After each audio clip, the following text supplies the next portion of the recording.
Boston, feeling Cash Money, none of that. The only person I liked down there was like No Limit when they had,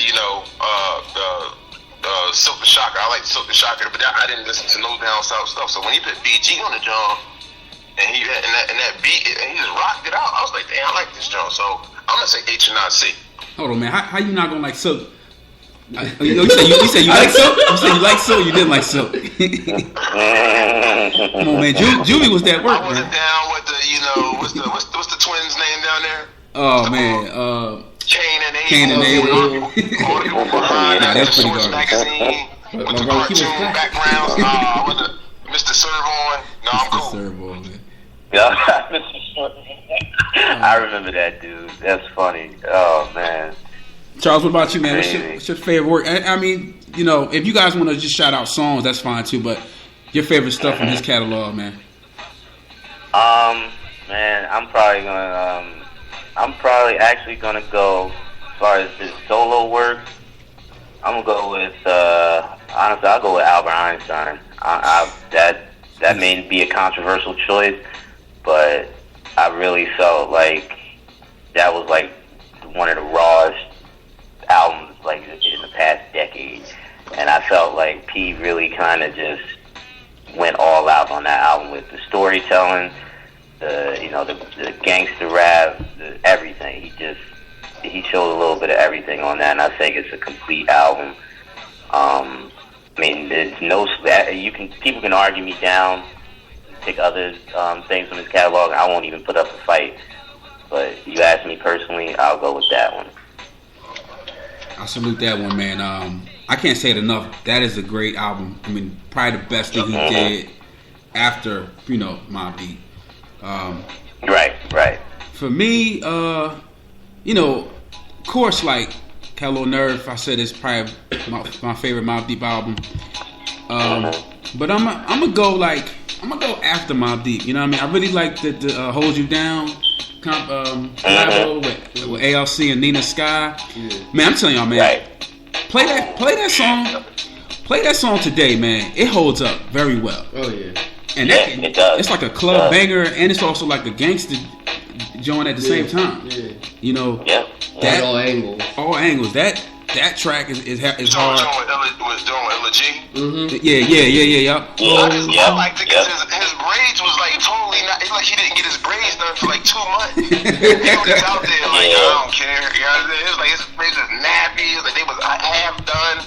I'm like, yo, he's a savage. Yo, he had that dirty, grimy look too for a while. And then of course, like Right Back at You is my favorite Mobb Deep song, man. That Sunset Park soundtrack.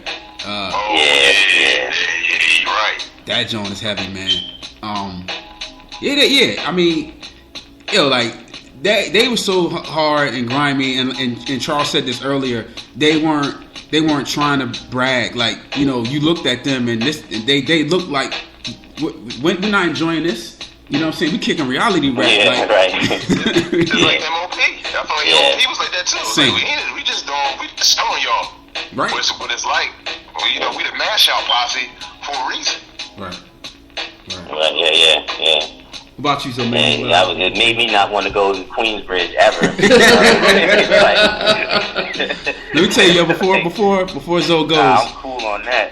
Before Zoe goes, man, I went to New York like, I don't know, 2006 or something, and I had to go to Queensbridge, man. I was like, yo, I gotta go to Queensbridge, and the girl I was with, she was from Harlem, and she was like, hell no. She's like, fuck no, I'm not going to Queensbridge. I said, you're crazy. It's like 3 o'clock in the afternoon. I'm like, yo, listen, I grew up in Philadelphia, man. Like, if I can handle that, I can handle anywhere. And she's like, nah, I'm cool. So she drove me, and she let me walk like 3 blocks. And so I walked through the hallways, the bridge, and you know what I mean. I guess they could smell a visitor. You know what I'm saying? In the bridge. You bugging? You was an out of towner. You already know they do that. You already know they do that. You bugging out of the 3-pounder. Yo, I wanted to take a picture of the houses, Queens houses, but I was like, nah, I'm gonna really look like a visitor. You know what I mean? Yeah, a cop. Who knows? You know what I'm saying? I was like, I'm not gonna do it, man. I just save it for the mental. But yeah, man. I'll let you rock out, man. I'm probably looking at it. I think HIC was his pinnacle. Did y'all discuss all the beefs that he been in? Like, I think he been in the most beefs out of, besides 50 Cent. He been in the most, and 50 Cent, some of his stuff was gimmicks. But I think he been in the most legit beefs out of anybody, and he always held it down. He's like 5 feet. Yeah, I mean, we could get to that, man. I'll let Zoe, give his input.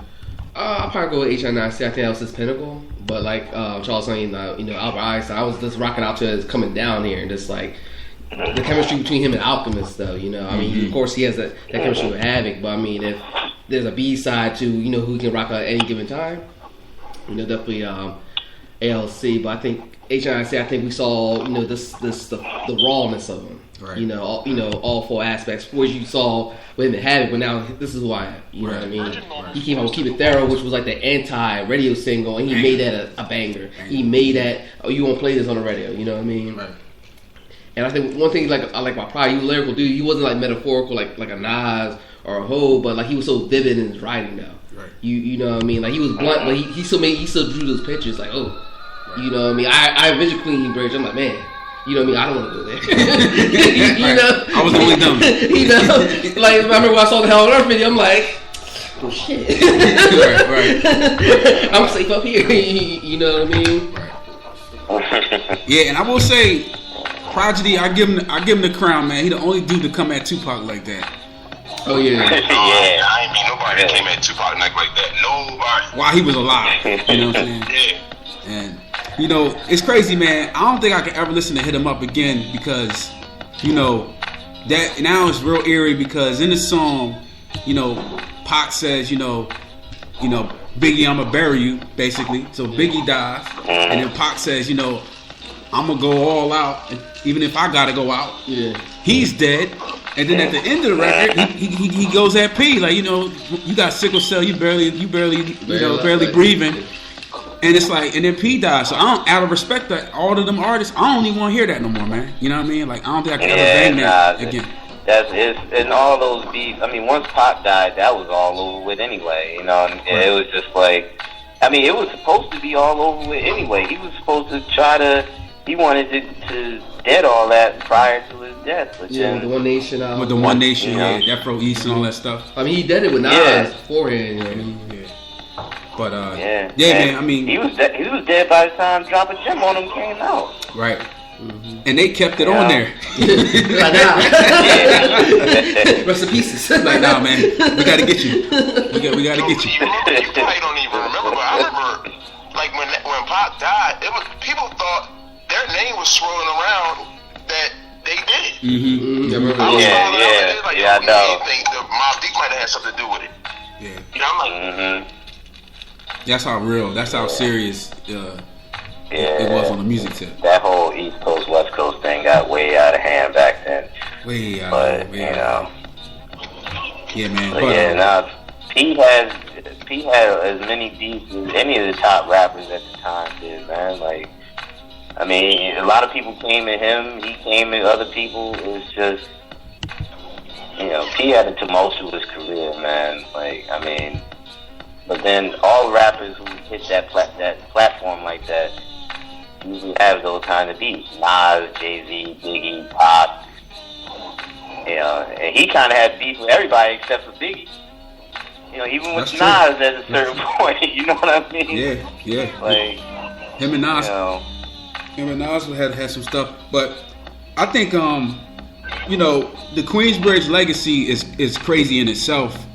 And we did a podcast on that, but I think that Mobb Deep is like the center of it. Like, that's the core of Queensbridge. Right.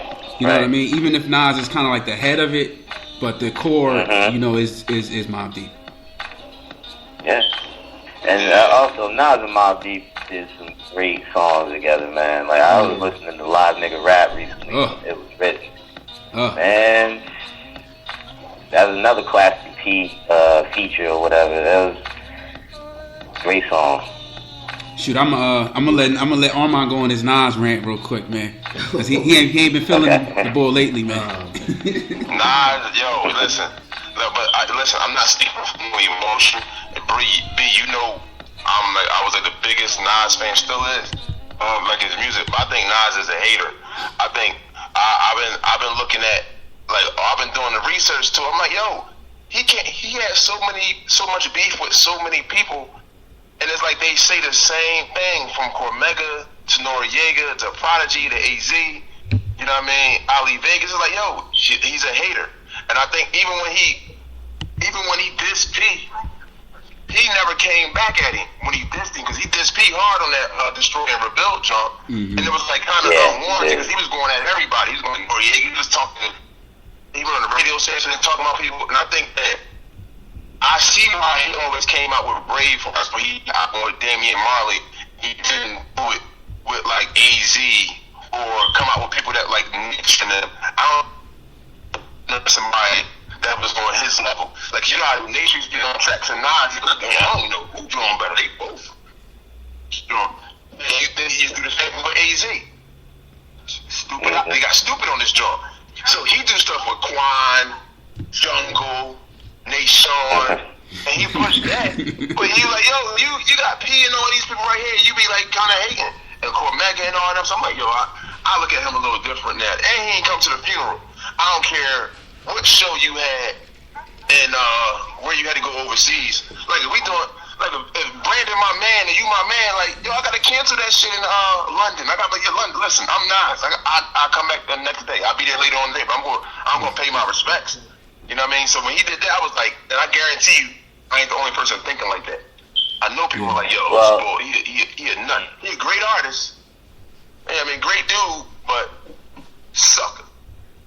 Go ahead, Charles. Well, I mean, I'll say one thing, and I think you bring up some very good points about the dudes that he had beef with over the years, especially dudes that he was cool with, you know, from Cormega and AV and on with that. But as far as him not going to the funeral, one thing that I've spoken to people about, and everybody says this, and, you know, not saying this is an excuse, but Nas, he's like almost physically cannot even go to funeral. Like, he can't do it.